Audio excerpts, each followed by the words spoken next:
د وحدت نیوز درنو کتونکو تاسو ته یو اهم خبر درکو. د خیبر پښتونخوا په قبایلي سیمه شمالي وزیرستان کې په امنیتي ځواکونو خودکش حمله ترسره شوې ده چې پکې 4 سکیورټي اهلکار زخمی شوي دي. د ذریعو وینا ده چې دغه حمله د شمالي وزیرستان د تحصیل میرلي سب ډیویژن د سپینوام علاقې نه 4 کیلومتره لري د سکیورټي فورسز په ګاډي باندې هغه وخت وشوه کله چې د 18 کالو یو ځوان په ځان پسې خودکش بارودي مواد تړلی و. هغه په ځان پسې خودکش جیکټ یې اچولی او کمبل هم ویل کېږي چې اچولی او دغه کمبل د ځانه لرې کړی دی او ځان د سکیورټي فورسز ګاډي سره ټکر کړی دی چې په نتیجه کې درنه چاودنه شوې ده. په دغه چاودنه کې 4 سکیورټي اهلکارو د جوبل کېدو اطلاع ترلاسه شوې ده.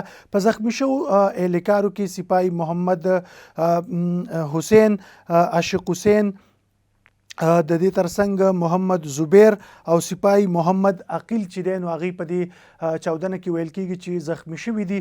زخمی شوي اهلکارو ته په مقامي توګه د طبي امداد ورکول کېدو وروسته د هلیکاپټر په ذریعه باندې هغوی د بنو CMH ته رسول شوي دي. د چاودنې وروسته په سیمه کې سکیورټي اهلکار چې دی نو د سرچ اپریشن یې شروع کړی دی خو پکې د کمې ګرفتارۍ اطلاع تر دې مهاله نه ده ترلاسه شوې. د نورو معلوماتو اپډیټس د وحدت نیوز سره اوسئ.